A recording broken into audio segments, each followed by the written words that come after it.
שלום, אני שלמה ניצחון, נולדתי באוקטובר 25, 1972, 11 חודש לפני מלחמת יום כיפור. הייתי תינוק. מהזמן שאני יכול לזכור, אני זוכר את הימים שהיינו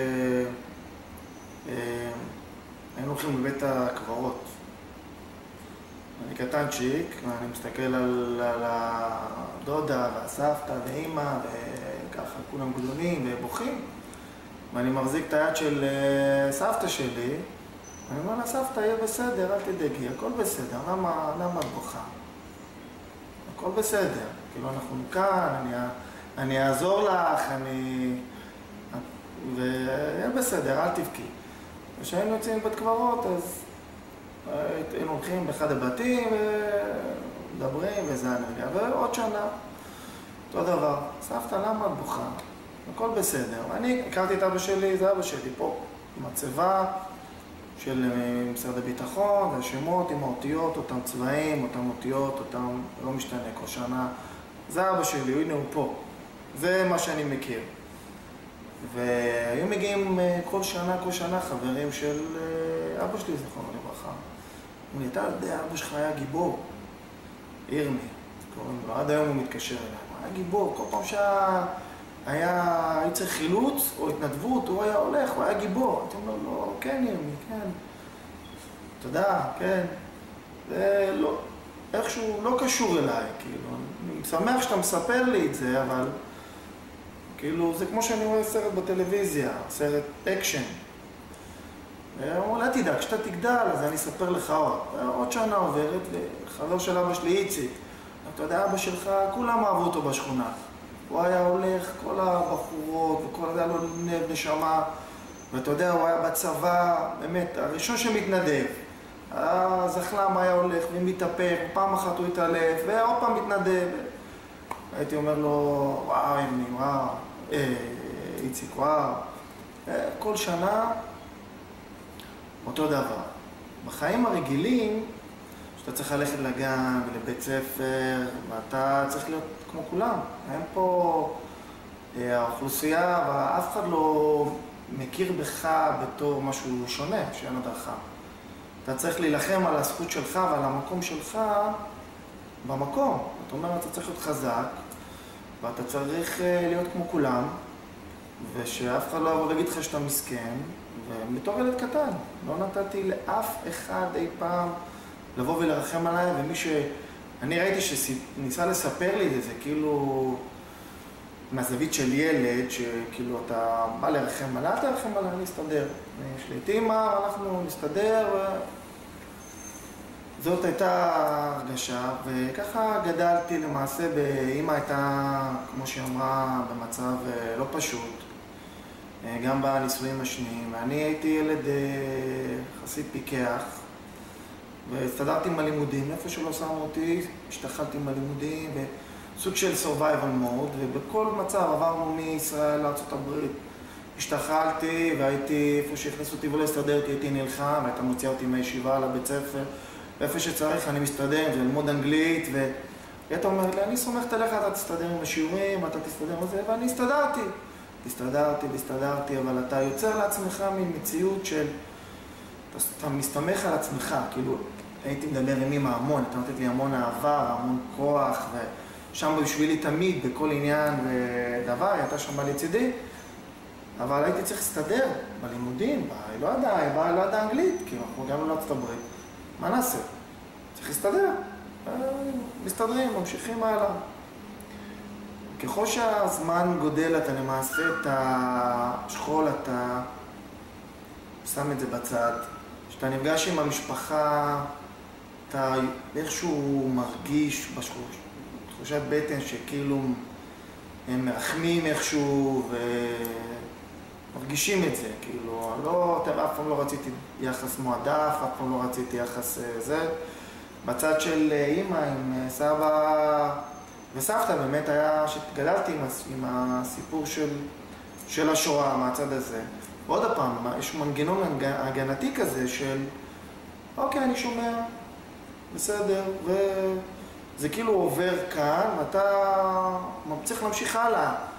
יש לך את החיים שלך, כאילו, אתה נאחז בזה.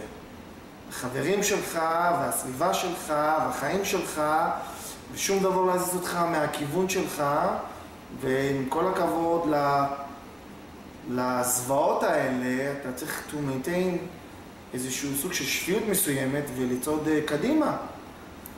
ובאמת, אין מה להגיד. מה שהיא יכלה עם הכלים שהיה לה, היא הייתה שמה. אז מה שהיא יכלה לעזור לנו, בכלים שהיו לה, היא עשתה. אבל לרוב, היא אמרה לי, אני סומכת עליך, אתה תסתדר. ובאמת הסתדרתי ברוב המקרים, הציונים היו בסדר, והחלטתי, באמת שהחלטתי, קבעתי לבית ספר במנהטן, ופה היא אמרה, לא, כאילו פה זה כבר מסוכן, אני לא מסכימה שתלך לבית ספר במנהטן, גם בברוקלין זה מסוכן. אמרתי להם, עוד לא רוצה, אז אני נסע לארץ, אני אגור אצל סבא. ובאמת נסעתי בגיל, בכיתה ט' זה היה, נסעתי לאשקלון, אשקלון, אצל סבא. ובאמת יום אחד היא התקשרה, והיא אמרה שחלמה את החלום, והיא אמרה אם אני יכול להניח תפילין, היא באה אליה בחלום. פה, מכל הפעמים שהרגשתי שזה כאילו איכשהו לא קשור אליי, פה למעשה זה התחבר במובן מסוים, והבנתי שיש לי אחריות מסוימת, ופה זה נוצר איזשהו סוג של חיבור, ולקחתי את זה בשיא הרצינות ובשיא הבעלה, והתחלתי להניח תפילין. שכאילו לא הייתי מקורב לזה בכלל, כאילו לפני זה. והתחלתי מאותה נקודה, בשביל אבא, אני מניח תפילין, ואני קדיש, ומה שאני יכול, בשביל אבא התחיל איכשהו קצת להתחבר לי הנושא הזה. ושוב פעם, כשהיינו הולכים לבית הקברות, אנחנו פוגשים עוד פעם את ירמי ואת איציק, וקצת יותר, הסיפורים קצת יותר התחילו להיכנס פנימה, התחלתי יותר לספור, קצת לשאול שאלות בקטנה, אבל איכשהו החיים כזה קצת אומרים לך, תתעשת וממשיכים קדימה. וככה המשכתי עם סוג של נתק, עם דינאי מסוים, הכחשה שהיה לי צורך, או שאני שונה, או שצריך לרחם עליי, אני אסתדר, אני אצליח הכל. כשבאמצע שאתה צועד, אתה מבין שאין לך את ההדרכה, ואין לך את הכיוון, ואין שם מישהו שצעד שם לפניך, ואומר לך, יש שם בור, תיזהר, רגע, אתה נופל לתוך הבור, ואוכל אותה עד הסוף, על הבשר, ומנקה את הלכלוך, וממשיך הלאה. ועוד פעם צועד קדימה, ועוד פעם בור שם, אתה נופל לתוך הבור הזה בשיא העוצמה ובשיא הכוח, וחוטף סתירה, אבל אתה שם את זה בחזרה ואתה ממשיך לצעוד קדימה, אתה עדיין לא קולט שמשהו חסר שם. אתה חושב לעצמך שאתה טעית, לא נורא, טועים בחיים, כולם טועים. המטרה היא להמשיך קדימה, אבל בדיעבד, הסתכלות אחורה, בתור אבא שהיום מחנך ילדות ומזהיר אותם, שימו לב לצד, פה אל תעשו ככה, כי התוצאה תהיה ככה וככה, ושם אל תעשו ככה, כי אם תעשו ככה יהיה לכם הרבה יותר טוב בהמשך, ורואים את התוצאות מגיל קטן. סליחה, הנקודה היא של היתומים, של היתום, במקרה זה, שלומי, וידוע לי על עוד יתומים, שהם גם נותרו, זו הייתה משפחתי כל כך צעיר, עוד לא האבא לא צבר חברים, זה גם, אנחנו משפחות שלי יש אח אחד, לאבא שלו אח אחד. כאן הוא גם לא יהיה מוקף בחבורה של חברים שיכולים להגיד, אוקיי, אבא איננו, הנה אנחנו עוזרים. אני אשלח אותך לפה, לשם, לזה וזה. גם לא היו הקשרים, היינו כל כך צעירים, כולה בין 22. אז הוא גודל ללא קשרים. אין לו לאן לפנות. אין. זה עולם שלא מוכר. זה כאילו אתה צועק בשממה משפחתית וחברתית, לבד. זה מדהים, זה כל כך כואב. זה כמו אותם ניצולי שואה שבאו לישראל, כל המשפחה שלהם נעלמה. והם ממשיכים הלאה, בדיעבד שאני מסתכלת עליו, גם בשנים שהוא כבר התחיל באיזשהו שלב ורצה לפתוח עסק וכל זה, אני חושבת על זה, הוא פשוט היה שם לבד. כן, גודלים לבד, ולא מדברים על זה, ולא רוצים שירחמו, אבל גם היינו כמה יתומים שהתחברנו, ולא דיברנו גם בינינו על כאב אף פעם, כאילו זה היה, אתה רק מסתכל קדימה, אתה עובר על החוויות שלך עם האלה בבני גילך, אם זה הלימודים, רק מה קורה באותו רגע בהסתכלות קדימה. לא דיברנו על האימהות, או לא דיברנו על... אף אחד לא דיבר על האבות. אני באיזשהו שלב התחלתי קצת יותר להיפגש עם ירמי ועם איציק, ויותר באמת... כי בכל זאת זה אבא שאתה שומע עליו רק דברים טובים. מכל זווית, גם כשאתה הולך בעיר, בכפר סבא, אתה בן של שבתאי, אתה בן של שבתאי. אתה שומע, אז באיזשהו שלב אתה אומר לעצמך, רגע, בוא נעצור, שאתה קצת יותר מבין, בגיל קצת יותר מבין, ואתה רוצה לשמוע. אתה שומע סיפורים מדהימים שם, הוא רק רצה לעזור. עכשיו, אתה שומע את זה על שכול, ואני אומר לעצמי, אתה יודע, כולם אומרים את זה על השכול, כי רוצים, אבל לא, אתה שומע, תשמע, באמת, שהוא היה בצבא, אחד נתקע, הוא נסע 3 ימים, והוא ישב שם, והוא לא פחד איתו, והוא חילץ אותו לבד, אף אחד לא מוכן להתנדב. כאילו, אם אני חושב על זה היום, אני אעזוב את הילדים שלי ללכת להציל מישהו, כאילו, את האמת, אני לא אעזוב את הבנות שלי. והוא הלך ועשה את זה, זאת אומרת, יש פה בן אדם מדהים, וסמכו עליו, ועד לאט התחלתי לשמוע יותר סיפורים על המלחמה, שהוא חוד החנית, ביחידה שלו, ותמיד היה בכל מקום, וסמכו עליו, וזה אבא שצריך להיות גאה בו. אני גם הלכתי שנים, הסתפקתי שירמי היה אומר לי, אבא שלך היה גיבור. הייתי הולך עם זה, אבא שלי היה גיבור. כאילו זה היה הפוסטר שלי. בזיכרון זה התמונה וזה מה שהספיק לי. אבא שלי היה גיבור. עכשיו, זה מה שרציתי לזכור. אם זה הלכתי, זה היה הכוח, זה היה זה. אחר כך יותר לעומק התחלתי לבדוק סיפורים.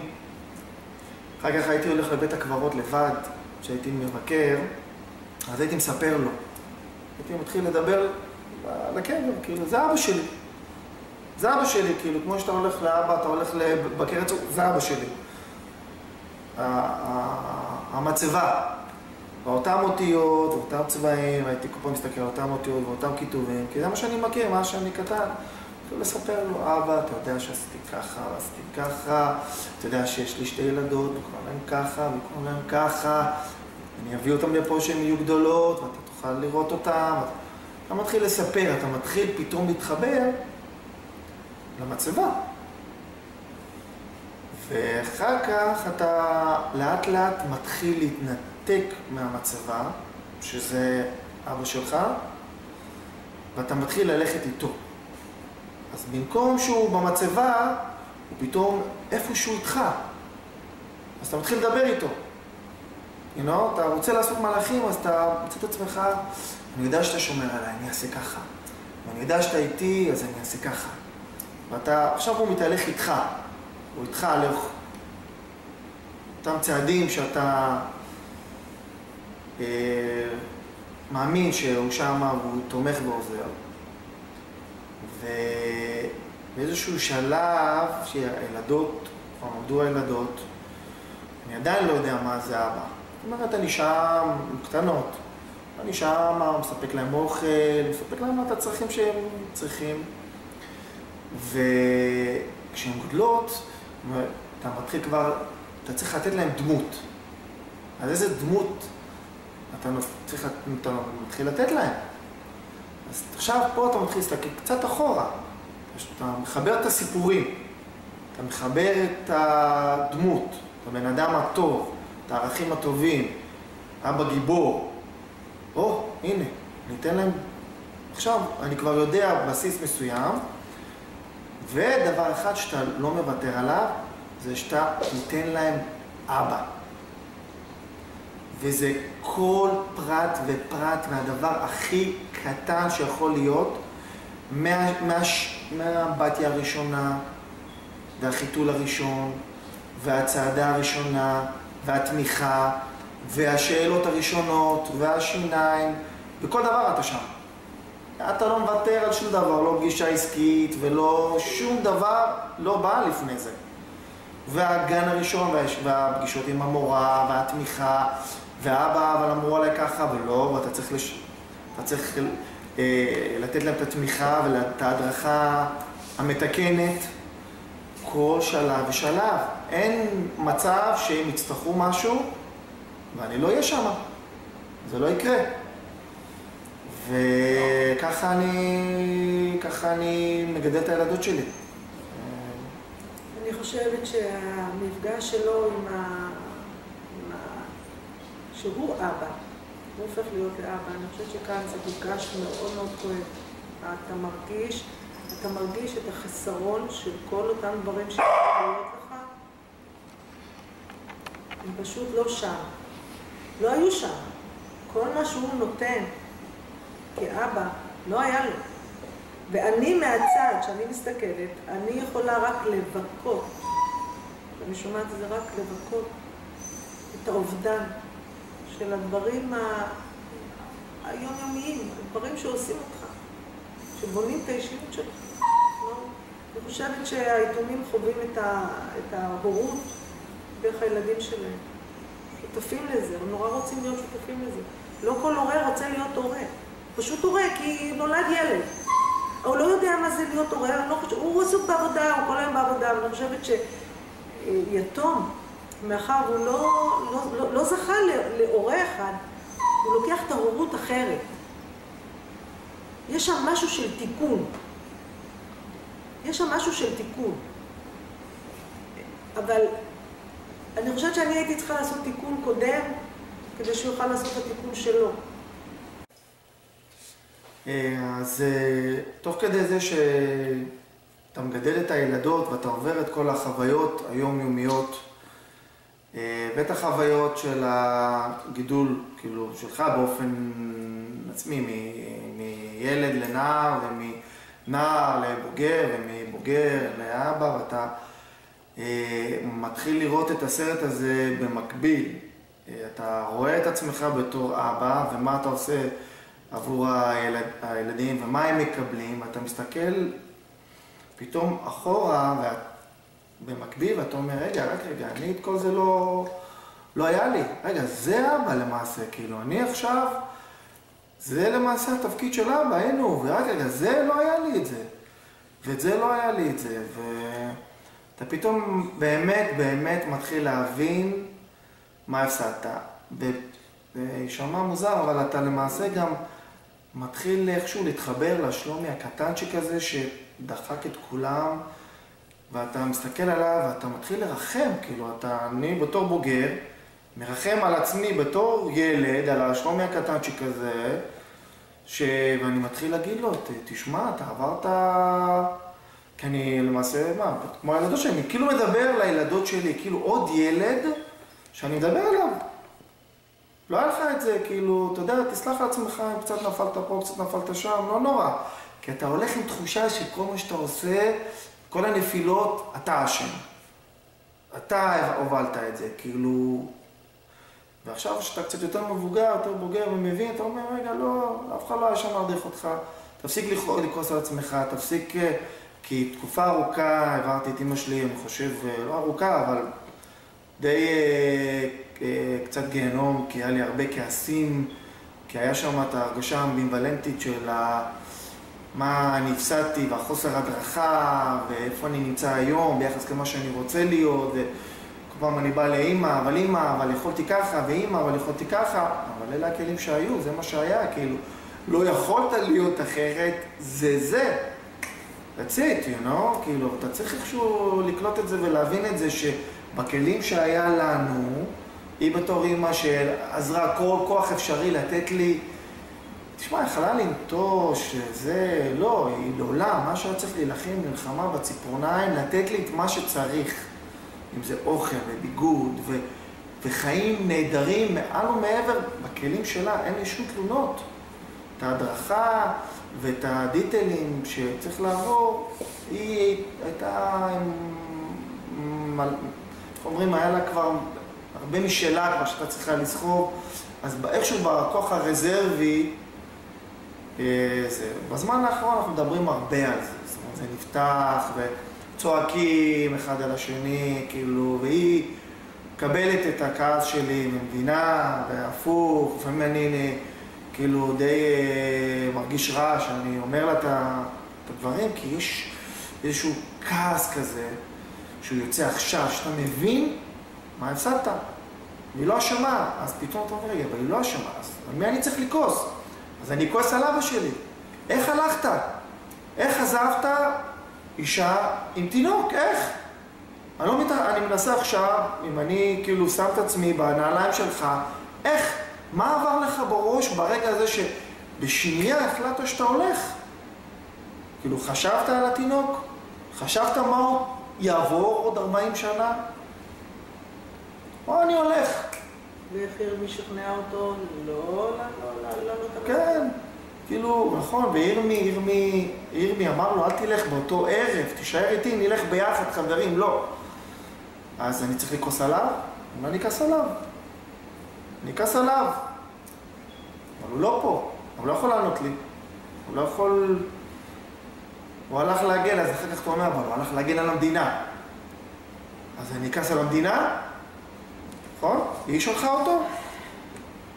היא שמה אותנו במצב הזה? אין על מי לכעוס, אין, זה ואקום שאין לך על מי להוציא את זה, זה קיר, שאתה צריך להתמודד איתו, אז מה אתה עושה עם זה? אז אתה יכול ללכת ולדפוק את הראש בקיר, אתה יכול להיכנס לדיכאונות, אתה יכול לבכות על העבר, או שאתה יכול לבוא ולהגיד, אולי מישהו אחר לא יצטרך לעבור, אולי מישהו אחר יוכל לתקן, אולי מישהו אחר בדור הצעיר, בהמשך, בעתיד, איכשהו משהו יהיה ויהיה לזה משמעות גדולה יותר. וכל זה לא לחינם. אולי זה נותן איזשהו תקווה, איזשהו אור, אולי אני אעשה את זה, אולי אם אני אדבר עם מישהו אחר יעשה את זה.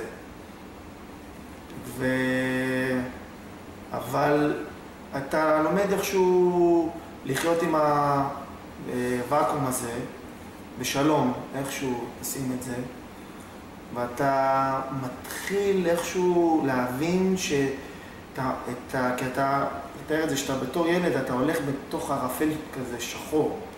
אתה מנסה לצעוד, אבל אתה לא רואה כלום. לא רואה כלום. אתה רוצה צעד, ובתקווה שהצעד נכון. כי אין מישהו שהיה שם להגיד לך. כשאתה מגיע לגיל, אני לא מבוגר, אבל כשאתה מגיע לגיל מסוים, שאתה מתחיל לראות את הילדים, אתה מתחיל לראות איזשהו עתיד. אין כבר את הערפל, יש לך מספיק ניסיון להישען עליו בשביל לקבל החלטות נבונות יותר להמשך. אתה יכול להתבסס ולקבל ביטחון מסוים, אז אתה קצת יותר רגוע עם ההחלטות שאתה עומד לעשות, וזה לא מניחוש או מביטחון שף כזה של כאילו אני מסתמך רק על עצמי. ואתה מתחיל לחקור. אתה מתחיל עכשיו לשאול את השאלות. אז אתה חוזר לירמי, ואתה חוזר לאיציק, ואתה מתחיל לשאול את השאלות יותר לעומק, ואתה רוצה להבין עוד פרטים ועוד פרטים ועוד פרטים כדי לבנות את הפאזל, את התמונה הזאת, קצת להבין יותר, ולהבין יותר את אימא, שבאמת עברה עם כולנו הרבה. והכי חשוב זה לתת לדור הצעיר הזה להבין, ואני, איך שאני בונה את זה, זה אנחנו מאוד, כשאנחנו באמריקה זה לא מובן מאליו שהילדים מדברים עברית, והילדים צריכים לדבר עברית, והילדים נוסעים לארץ, והילדים רואים את זה יום יום, והם רואים אני מושיב אותם ומראה להם את הסרטים של יום לא יום כיפור במובן של הדיכאון, אבל יש כל מיני סרטונים של הצבא, ואתה מסביר להם מה זה חיילים, אתה מסביר להם מה זה ההבדל של היהדות במובן של ישראלי יהודי או יהודי אמריקאי, והזהות שלנו כבטח כולם מאוד מאוד קטן, שצריך לשמור עליו. סליחה שאני מפריעה, אני זוכרת, זה כל כך לא נתפס. אני זוכרת שאמרתי לנכדות, זה סבא. הראיתי להם תמונות של סבא. אז מה את חושבת שהם אמרו? איך יכול להיות סבא? הוא כזה צעיר, הוא כזה קטן. זה לא סבא. אומרת להם, זה סבא, זה אבא של אבא. ההסתכלות הזו, התדהמה בפנים. איך אתה מסדר לילד בראש שהבן אדם הצעיר הזה, שהאבא, שיבדל לחיים ארוכים, יותר גדול מהסבא, זה סבא. זה יוצר מצבים שאתה פשוט, אתה אומר, אוקיי, הם יגדלו, הם יבינו איכשהו. אתה מתחיל מאיזשהו מקום ופתאום נופלת עליך שאלה כזו.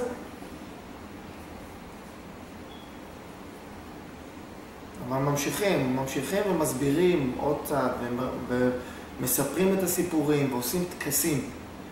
דבר מאוד מאוד חשוב שעושים זה טקסים, כאילו, אז יש את הטקסים של המדינה וזה, אבל גם טקסים קטנים.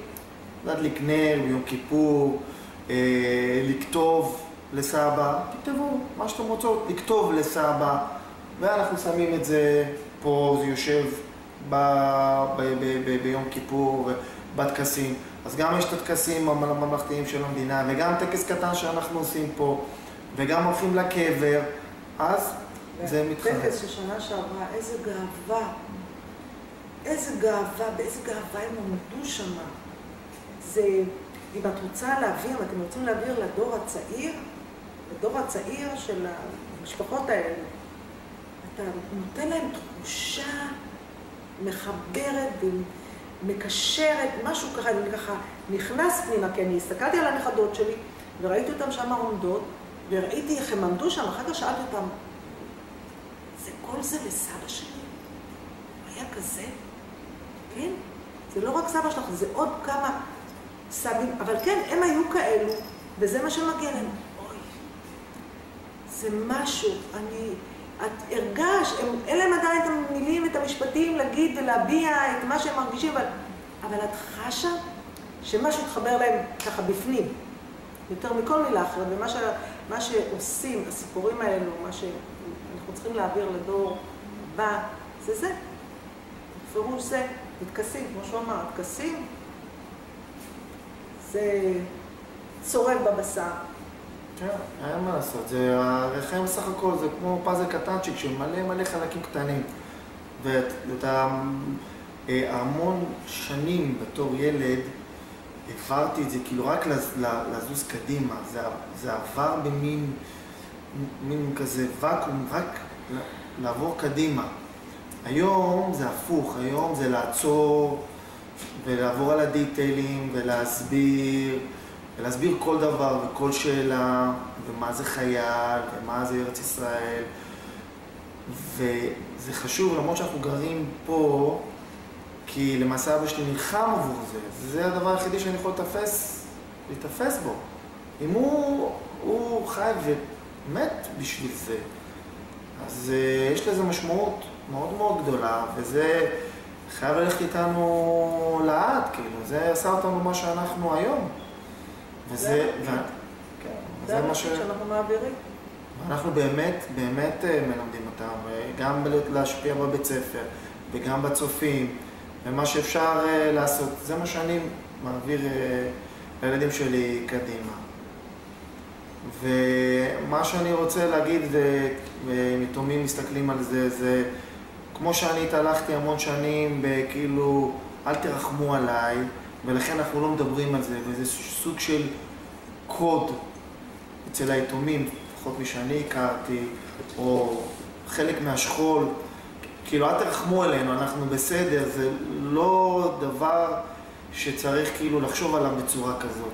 לפעמים צריך לדבר, כי אולי מישהו אחר גם יש לו את הפחדים, והוא גם לא רוצה לדבר, אז שניים יושבים ולא מדברים, ושניים שמפסידים. וזה, אני למדתי החלטתי שאני לא רוצה שזה יקרה יותר, ואני מוכן לדבר, אני חושב שזה חשוב, ואם זה יכול לעזור במעט, אז זה עזר למה שאבא שלי רצה לעשות, וזה חשוב לי.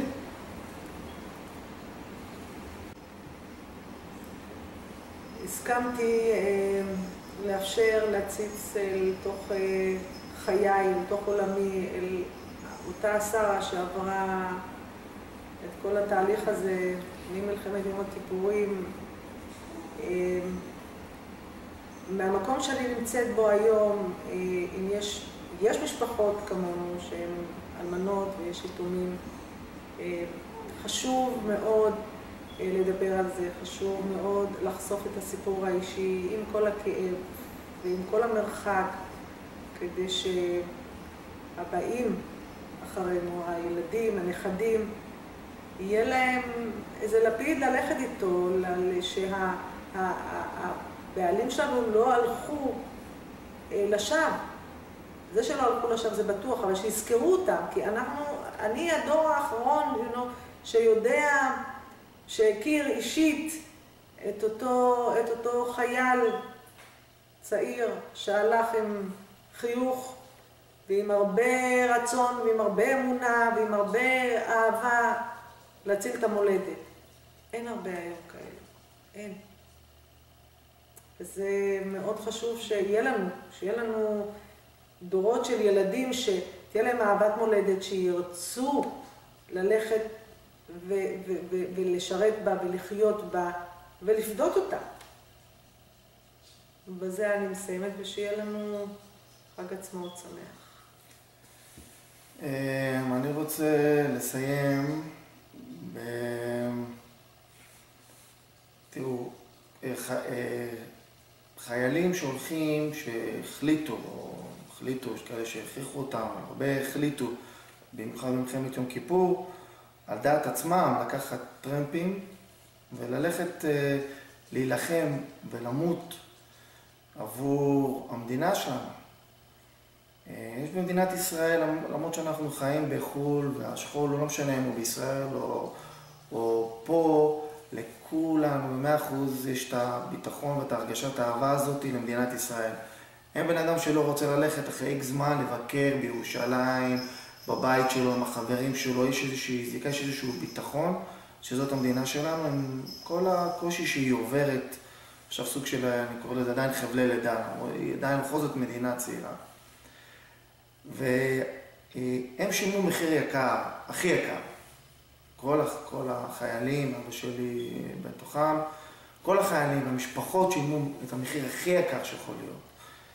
ואנחנו נמצאים כאן וקל לנו לחיות את החיים בצורה נוחה באופן יחסי, אבל אני חושב שכל אחד צריך לעשות מה שהוא יכול. לא מבקשים לעשות את מה שהם עשו, אבל אם יכול לעשות דבר קטן לטובת המדינה, אם זה פה במה שאפשר לעשות, אם זה לעזור לישראלי אחר, או לעזור למשפחת שכול, או לעזור למדינה, במה שהוא חושב שיש לזה איזשהו משמעות, אז שיעשה. אנחנו עושים את הצעד הקטן שלנו, נותנים את האפשרות שאנחנו משפחה מאוד סגורה, מאוד פרטית, ואפשרנו את זה כי אנחנו חושבים שלזה חשיבות גדולה יותר, ואם אתם רואים את זה וחושבים שיש לזה חשיבות, אז כל דבר הכי קטן שאתם יכולים לעשות, זה רק יכול לעזור, רק יכול לעזור. וזהו, תודה רבה על הקשבה.